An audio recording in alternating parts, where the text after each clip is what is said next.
This is Community Scene on your hometown radio station, WBRT. Join Jim Brooks, editor of the NelsonCountyGazette.com, for discussion of local, regional, and state issues. And now, with this morning's Community Scene, here's Jim Brooks.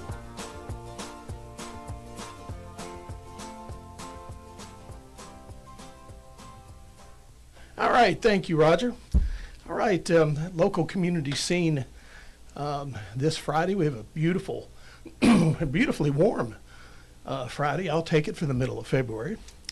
I'm joined today by a very special studio guest, Ms. Carrie Callahan.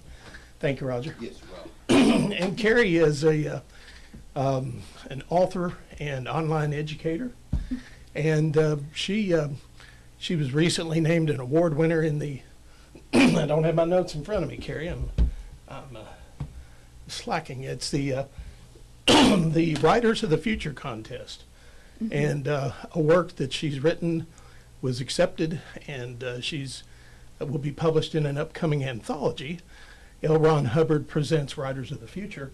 It's the 35th year for the contest, and it's and people when you say L. Ron Hubbard, most everybody thinks Scientology, but a lot of people don't realize that L. Ron Hubbard was a prolific science fiction writer. Mm-hmm.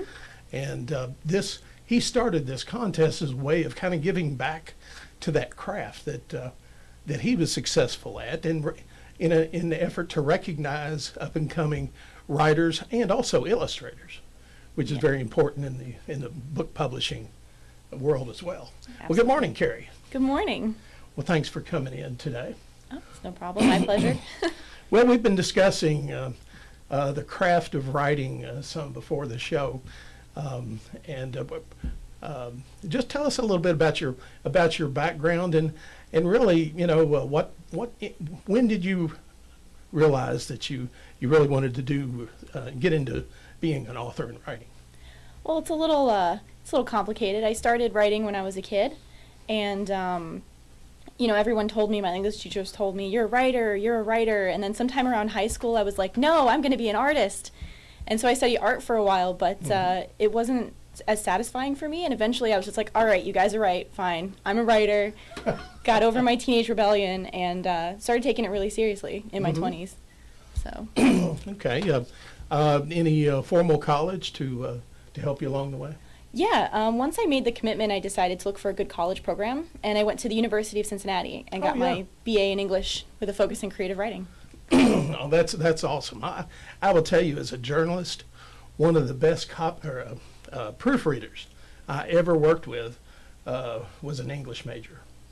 She was fantastic, detail-oriented, and I learned a lot working with her because, as an English major, something that you don't learn as a journalist so much is the mechanics of the language, and structure, and I was telling you before the show that you have a YouTube video you recently created dealing with you're going to have to refresh my memory on the title of it. Narrative distance. Narrative distance, and it's something as a journalist that you kind of understand, but until it's explained, you don't really understand the mechanics of it. And you've got a really good YouTube video that talks about that. And even as a journalist, it made a lot of sense. And I came away with some new thinking on writing and storytelling, because journalism is storytelling. Right, for sure. And I really appreciate you saying that. I'm so flattered that someone with your experience would get that out of my video. Well, I hope you'll continue along that line, because a lot of us who, my wife is always after me. She says, you need to write the great American novel, and yeah, I guess there's probably a frustrated novel writer in every journalist at some point. So, but anyway, anything you can do to help the craft of writing, I think is time well spent. And you did a great job with that video. So kudos to you for that. Well, thank you, and I will continue trying. Now let's talk a little bit about about your writing. Have you always been drawn to science fiction, or is that just one of the areas you enjoy? I think I've always been drawn to science fiction and fantasy. Any kind of speculative fiction where crazy stuff's going on, I'm there for it, really. And my first stories were about a superhero that was loosely based on myself, and so I'm already getting into the weird fantasy stuff in the 4th grade. So. Well, that sounds interesting. Tell us a little bit, without giving away everything, a little bit about this story that you submitted and was and won the Writers of the Future contest. Okay. Well, the title of the story is Dirt Road Magic. Mm-hmm. It's about a boy named Jake who is loosely based on myself when I was around 12, 13. He lives in a trailer park, and he's studying magic from a wizard who lives down the dirt road behind the church near his house. So it's kind of a weird circumstance, and he starts to get an inkling that maybe the magic isn't quite as pure and as perfect of a way out as he thought. Mm-hmm. And that's kind of the central conflict of the story, is deciding, well, what do I do with this knowledge? Well, that sounds very interesting. Your work will be included in the pardon me, it'll be included in an anthology that's going to be published by Galaxy Press coming up in April. Is that right? April 5th. April 5th, and as being a winner in the Writers of the Future, you will be going to Hollywood to take part in in a book signing and kind of the unveiling of the publication. Yeah, it's really exciting. They cover the flight costs, hotel, food. I mean, it's amazing, and we're going to be staying in Hollywood properly. Mm-hmm. We're walking down the Walk of Fame to our workshop every day. Awesome. And hopefully some of it rubs off. Well, I know that to me, just reading about the contest and your trip there, I think the workshops present a tremendous opportunity to grow as a writer.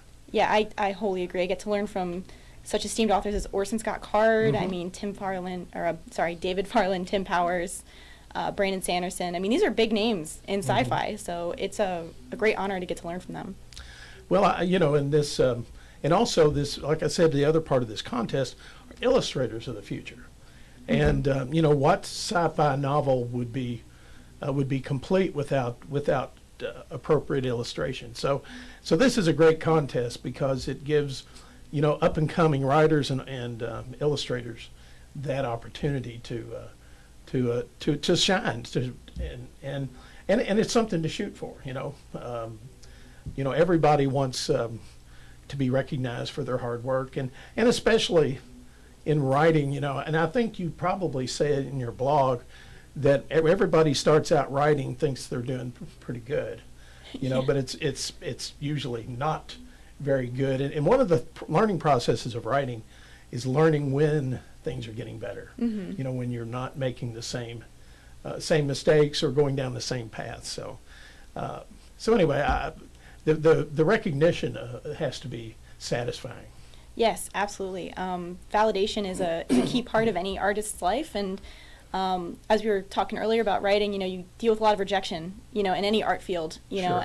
Until your work gets to a place where, other people are accepting of it. Sometimes it can be hard to keep going, but then when you get these little morsels, mm-hmm. and I mean, this isn't just a morsel, this is like a whole cake, it can be really, really satisfying. Well, I know that a lot of people don't understand, but writing really is an art. Mm-hmm. It really is. It's just as much an art as pen on paper or paint on canvas. Yeah, really I agree. Yeah. Whereas even there's an art in journalism, and I know that people who may read my stuff would say, I don't know about that, but there really is. It's done with purpose and forethought.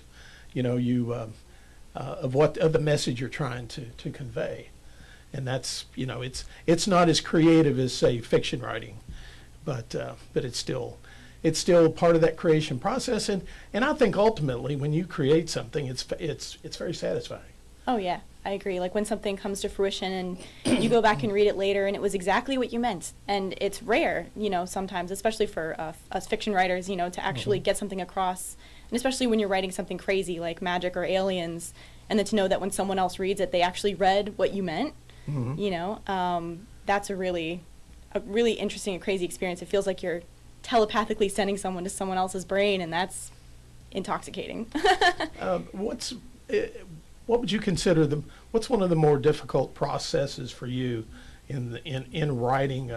Is it the conceptual, the idea?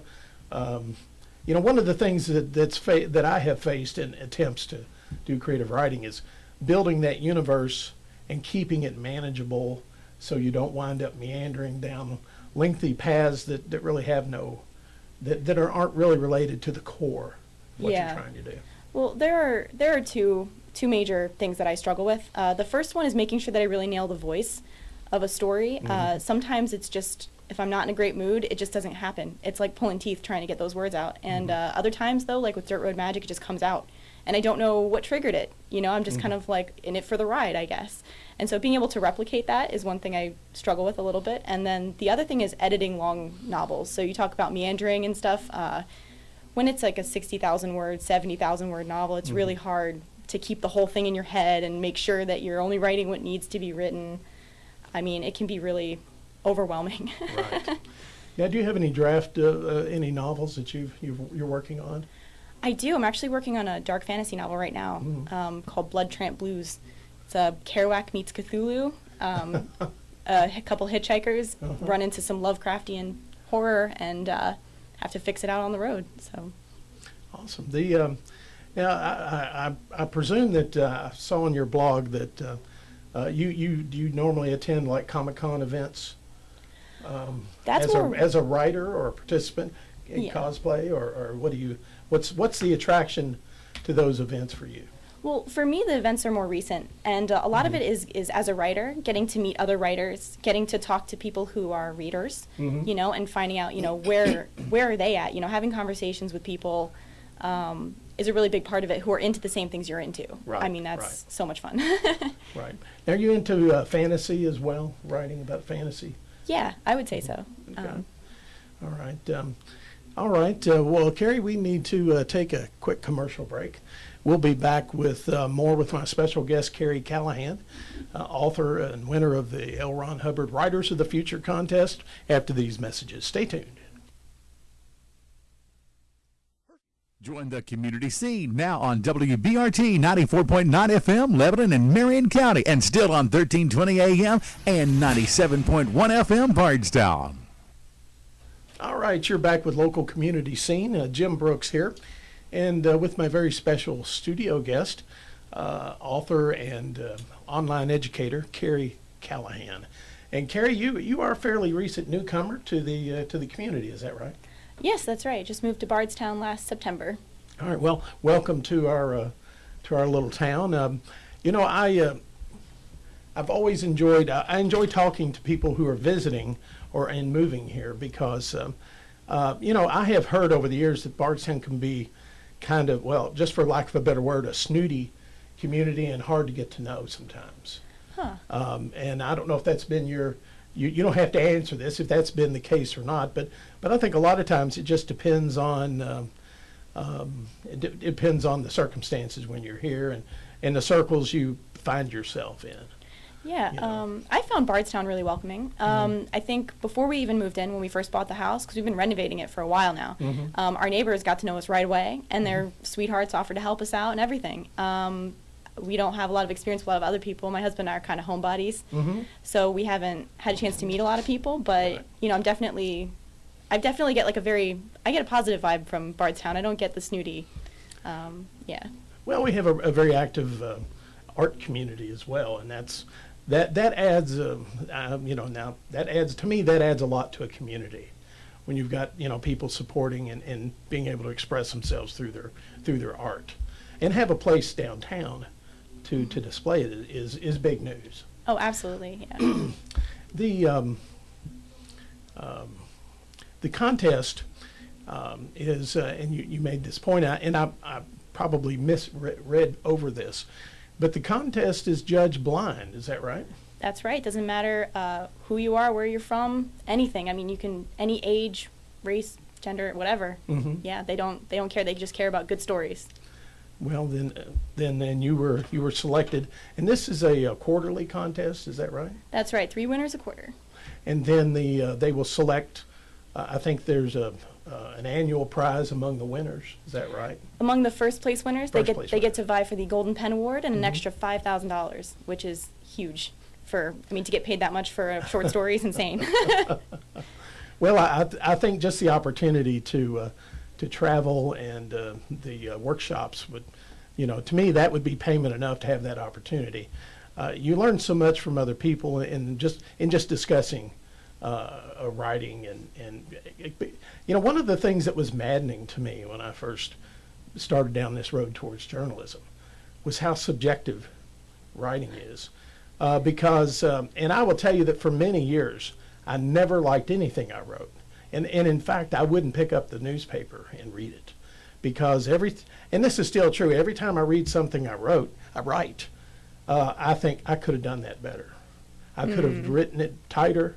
I could have improved the wording and the structure. And that's still true. I'm probably my own worst critic. But do you find, is there, you have any thoughts like that as far as reading your own writing? Is it easier for you? To me, it's easier now than it used to be for me, but I still think I'm my worst critic. Well, I think there's two things I'd like to say on that topic. First off, don't self-reject. I tell people not to self-reject. You may think your work is terrible, but like they say, one man's trash is another man's treasure. It's kind of like that in writing too. You may be overly critical of your work and then someone else loves it. I didn't think Dirt Road Magic would make it this far, and yet here I am. And so if I hadn't submitted, if I had said, no, this is terrible, I'm not going to submit it, I wouldn't be sitting here now. And then the other thing is the same thing I like to say on my YouTube channel, which is it doesn't have to be perfect. It just has to be about right. Right. Right. Because you get caught up in the perfectionism, you never submit, you never finish it. But you can finish if you accept what you have and move on. Right. Well, that was one of the traps I got into early on in writing. I wouldn't let something go. And in journalism, it doesn't have to be perfect, but there's always a time element. It has to be done by such and such a time, regardless. And a lot of journalists, there's that enjoy that beat the clock sort of writing. And in fact, I've run into several journalists who can't write without that deadline hanging over their head. That's when they think they write the best, is when the editor is staring over their shoulder like, is it done? Is it done? But that's to each his own, I suppose. I probably write too quickly, but because I'm trying to get things done and get it done in a brief amount of time. But again, writing for consumption as a fiction writer is different, but similar to any writing you do. And I guess your advice for a writer would be just to keep writing. Oh, right? Absolutely, yeah. Keep writing, get feedback, find your people. It's very easy to get cloistered in your own little bubble and then forget to ask for other people's advice, and then that's when you can get stuck in that self-rejection phase where you just think it's terrible, but you need other people looking at it. And some people also go through phases where they think everything they write is just fantastic and just came down from the heavens and everyone should love it immediately. And, when they get rejected, they're surprised. But if you keep working at it and you get feedback and you just keep improving the best that you can, and not try to go crazy with something, rewriting the same story for 10 years, then, I think you're on the right path. Now, what do you recommend for somebody who, just a casual writer who wants to get, who wants to improve their craft? They, and maybe they, what would you recommend what course of action? How do you get better as a writer other than, the simple answer to me is keep writing. Right. But, if you're isolated, you don't get feedback on what you do. And you can write and write and write and never really know where you are in your, as far as learning more about the craft. Right. I would generally suggest people find writing groups in your area or online, and don't just receive feedback, but give feedback also. I found my writing has improved the most by looking at someone else's work and being able to say why something doesn't work for me. Not just saying, oh, I don't like this, but saying, you know, I don't connect with this character, and I think it's because you spend all of this time talking about this other character. And if you spent more time talking about this one, maybe I would feel more connection. And just being able to say that, when I go back to my own story, I realize, wait, I'm spending a lot of time on the wrong characters, and I can really improve vastly doing that. And I think that that's probably improved my writing the most, and what I would suggest most people at least attempt, even if it's just a critique a weekend or a month or something, it's going to do wonders. But that, as somebody who's been in that situation, that's hard to do, because you're, you know, it's, you know, you hope people are gentle in their feedback. But and most people, I think, especially if they, you know, if you're trying to get better, understand that. But it's really tough to put yourself out there, I think. And that's, to me, is there any advice for the fledgling writer who is really hesitating to put their stuff out to get feedback on it, because you never, you know, you don't know what you don't know until somebody reads it. For sure. And I mean, then I would just go back to, I said, like, giving feedback. So if you practice giving feedback first, because a lot of people are perfectly happy to take your feedback without giving any return. You know, people don't like to criticize each other, I think, generally. So having the opportunity to offer someone else the feedback that they want, that maybe other people aren't willing to give, but also saying, you're off the hook. You don't have to give me feedback back. It's a good social exchange. But then it also gives you a chance to articulate things you can bring back to your own stories, and then you can see where you stand before submitting for feedback from other people too. So, you know, if you're afraid to put your work out there at first, when you go out to critique people, you'll see people who write better than you, but you'll also see people who maybe write worse. And that'll give you a better understanding of, you know, what this really means. And when you give feedback, it's from a place of trying to help. And it can help you recognize that when other people give you feedback, even if it's harsh, sometimes it's from the same place. You know, people just want to help, even if they don't word it in the nicest way. And you also mentioned a writers group, and that can be online or in the real world. And there's actually a writers group here. Is that right? That's right. Myself and Beth Daniels. She used to be a romance writer. She describes herself as a recovering romance writer. She writes steampunk and fantasy now. Oh, that's cool. Yeah, and we started this group together. It's down at the Nelson County Library, third Tuesday of every month at 6 p.m. Now, how can people find out more information? Are you on Facebook?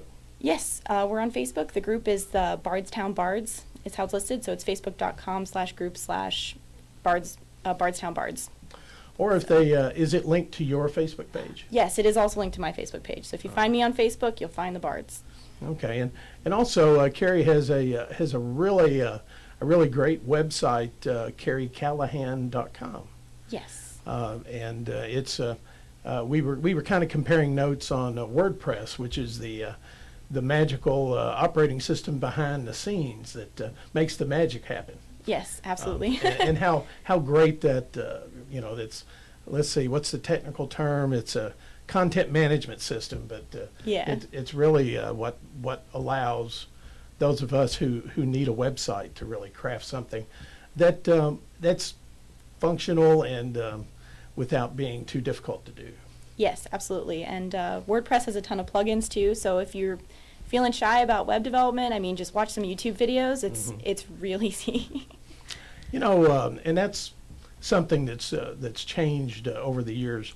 I wish I'd had YouTube when I was growing up, because it is as an adult, it has kind of made me fearless in tackling new projects, because you know, I have fixed numerous laptops and done other home projects because I can watch somebody explain it on YouTube. And that's you know, whether it's repairing plaster walls or fixing you know, some woodwork or something, you know, it's or even a vehicle. If I'm not sure how to put the brakes on my wife's Jeep, I can see it done on YouTube. You know, and so that's why I was excited to find your YouTube video that you've made just this week. Is that right, or recently? Recently, yeah. Because it talked about something I'm passionate about, which is writing, and I learned you know, a new aspect of that really isn't that I was going to say it's not real relevant in journalism, but really it is. It really is because, and I won't spoil the video, but it talks about immediacy and the voice you use, and that does, in my mind, that does come into play when you're writing news, because you're describing the action, and usually if it's a news event, you want immediacy, you want that, and not to be something so passive and that you're so distant. The writer seems distant from what's happening, but as a journalist, you're usually live on the spot when you're writing about something. But anyway, like I said during the break, great work, and please continue your series of videos. Anything about writing, I think, is good information to have. Well, that's good since the show is called About Right, WRITE. So. Do you do all the video editing? I do. I do all the graphics and video editing. The music was a Creative Commons license music, so I got that. But everything else was mine. Awesome. So. Well, kudos again. You did a really good job with all the illustrations and the editing on the video. Because I mess around with the video too, and I'm kind of a brute force editor when it comes to, give me a hammer and some video tools, and I'll do something with it, whether it's right or wrong. Do you mentioned doing renovations? You have a historic home in Bardstown? No, it's not. It was built in 1997, but okay. It hasn't been updated for a while, Right. and so we decided to do a kind of top-down update, which includes the attic and the crawl space, which was it's taken a lot of time. It's taken. I think we've had the house for almost a year now, and but all of the systems are updated, and we're almost ready to move in, which is really exciting. But those YouTube videos you mentioned, we've watched. My husband and I have watched a lot about every possible part of a house. Right. Well, good. They're really useful, and I'm glad other people find them, and they're very enabling, because I feel confident to try something new. And of course, in the olden days, I would get a Chilton's manual from the car parts store, if it was automotive related or whatever, and try to figure my way through. But it's YouTube makes so many things possible by viewing somebody do the task you want to do. Yeah. Well, Carrie, do you are there any other writing blogs or YouTube channels that you think are particularly helpful, or as a writer that you follow? Or there are a ton. I would say like one of the big ones is Jenna Moreci. That's JennaMoreci. Her YouTube channel is pretty popular. She's got a couple of books out, and she's really entertaining. Maybe not safe for work, a little salty on the language, but her writing advice is great, especially her marketing advice for books. And Ellen Brock is another one I really like, because she gets a little more technical too. She's an editor, and I really appreciate that she gets technical. That's kind of my angle with my YouTube show, is being a little more on the technical side. Right. Because I just don't think there are that many channels out there doing the same thing. Right. For writing blogs, not so much, but communities for sure. So Reddit.com, that's REDDIT, has a couple of them. The writing subreddit is what they're called, the individual forums. There's also one that I use that maybe isn't for everyone, but it's called Destructive Readers. And the whole point is to kind of pull no punches, give someone a feedback without any sugarcoating. Not that they're rude, just that they're really intense in terms of their critiques. And I use them, and I critique on them, on those forums as well. So I think those are two really great places to get started. And the writing subreddit is especially great for beginning writers. They also often do posts about, other resources and things like that. Now, my kids were the ones who first introduced me to Reddit. Oh yeah. And how it's amazing the number of resources you can find there, and the wealth of knowledge that's there as well. I'll have to check out those subreddits on writing. I think it would be interesting. And of course, Reddit's also a great place for news and discussion about news. And gosh, I don't know how you would describe Reddit other than, what do they call themselves? The front page of the internet. Yeah, the front page of the internet. It really is too. All right,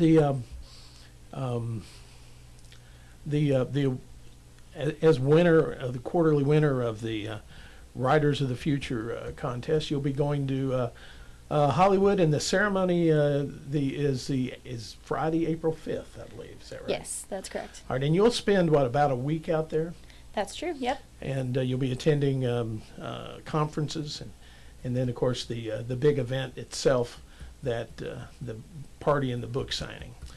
Yep. What prompted you to decide to enter? And have you entered in this contest in the past? Well, to answer your first question, I saw it actually. I think it was on the writing subreddit that I initially found the Writers of the Future contest.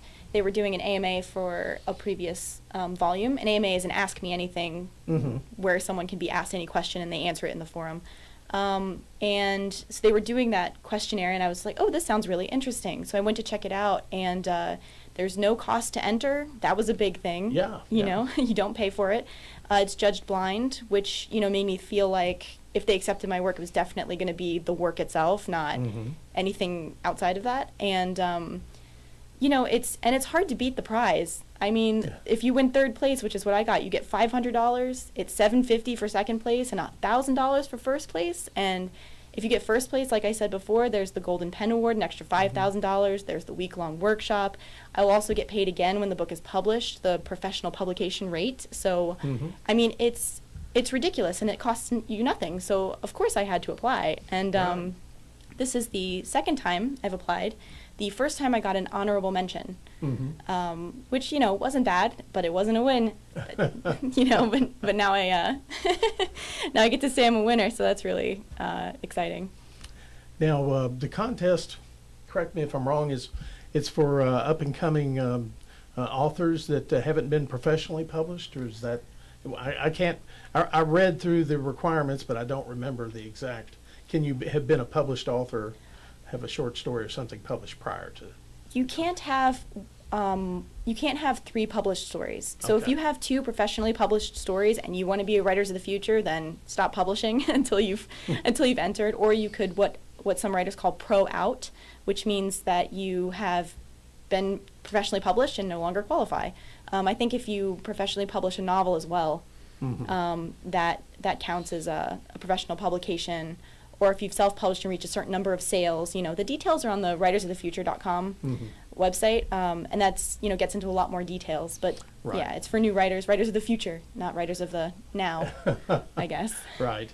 Well, it's the thing that surprised me was that there's no entry fee, and it's it really, the whole contest is it continues to be funded by L. Ron Hubbard's estate. Yep. And I think it's he was passionate about writing and science fiction, and I think that that holds, that remains true to his legacy. Yes.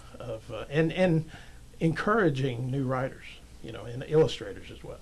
Yeah, which is it's a great kind of tradition for established writers, and especially like the prolific ones, it seems, to pay it forward to other authors. Right. Another example, George R. R. Martin has several scholarships and stuff for workshops and that sort of thing. I mean, and that's just another high-profile example. I mean, Hubbard himself was so prolific he had to use pen names, so that he would want to encourage other people to write and just to compete with him. I don't know, but it's done a lot for the sci-fi writing community, I think.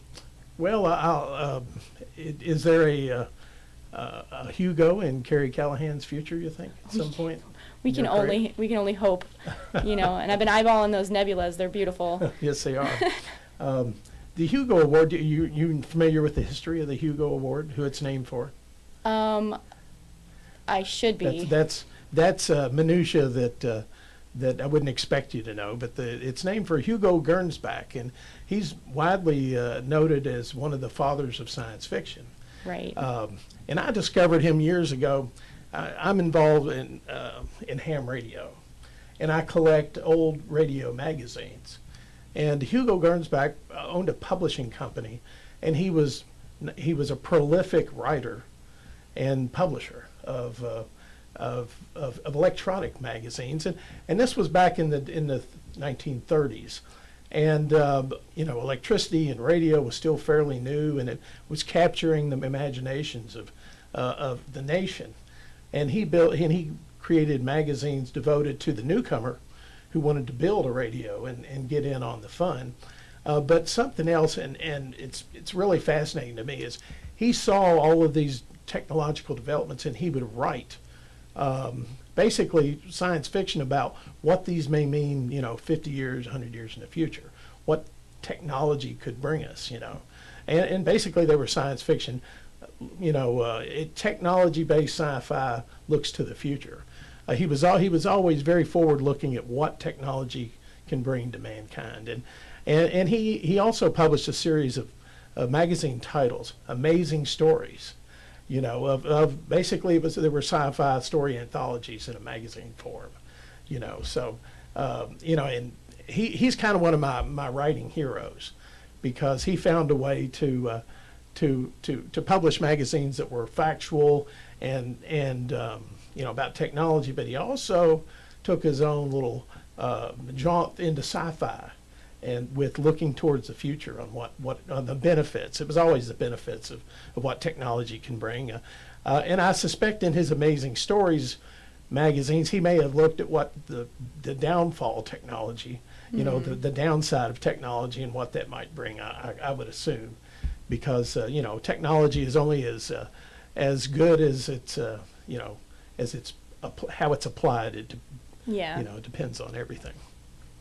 Are you do you plan on now at the if you attend a Comic-Con event, are you there to would you be assisting another author with a booth, or what would be your plans for that? Well, at this point, it's I'm working as a booth minion, as we like to say, to author Lydia Scher. She writes what she calls cozy fantasies, and she's a USA Today bestselling author. So I'll be happy to learn from her.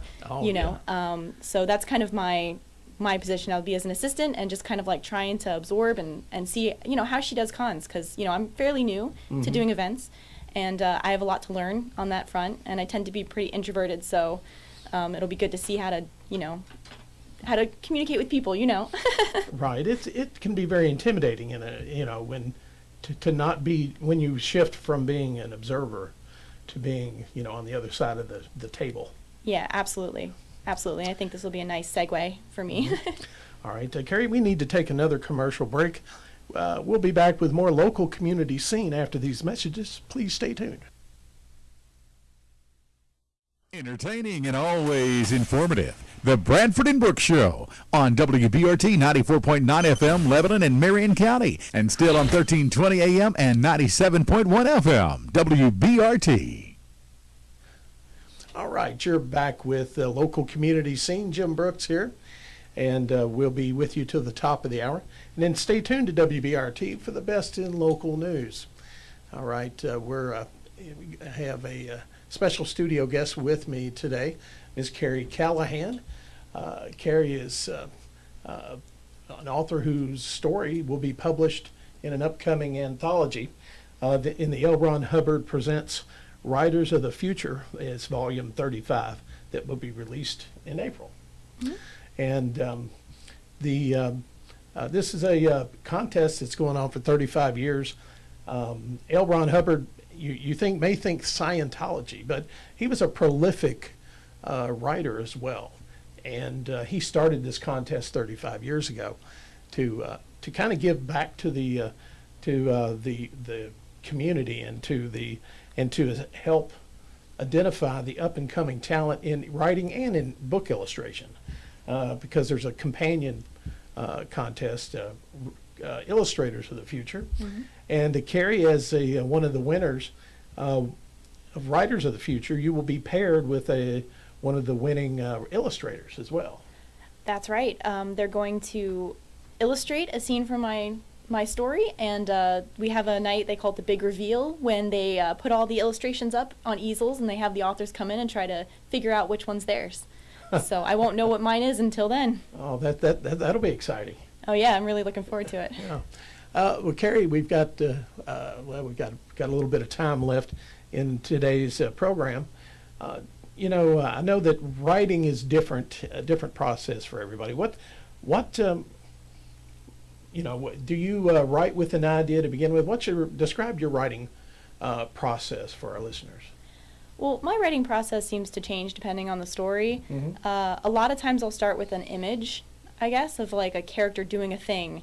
In the case of Dirt Road Magic, I had this image of a kid walking down along this barbed wire fence. And I had to ask him, where are you going? And he said, well, I'm going to Old Hurley's house. And I was like, wait a minute, who's Old Hurley? And so on the story went. And other times, I have this concept in my head, and I write it out, and I have to decide how to explore it with a plot. And I find that those stories don't work as well for me as when it's an image or a character. Character driven. But when it comes to a longer work, I have to plan. I can't just meander. I have to write out a sequence of events where I get lost. Well, I was going to ask you about that. Some writers like to have a sort of an outline, and that kind of builds that structure for that story. And I didn't know if that was something you found useful, but I can see where it's different from a short story to a longer work, because you do need to hit benchmarks as far as the progression of the story and then the structure that you're looking for. Yeah, absolutely. With a short story, I could sit down and write it in one sitting. But with a novel, it's a marathon, not a sprint. And I like to use a Google Maps metaphor. I know where the beginning is and I know where the end is, and I can see the general direction. But it's when I zoom in, I can start to see more detail in a novel, but I need the general route or I get lost. Well, that's interesting. That's when I wrote more feature stories, and especially writing columns as well, which are opinion. I kind of know the beginning and the end as well, and fill in the story in the middle or the column. So that's because that to me that's one of my writing professors always told me begin with the end in mind. Know where you're going with whatever you're writing. And I always thought that was good advice.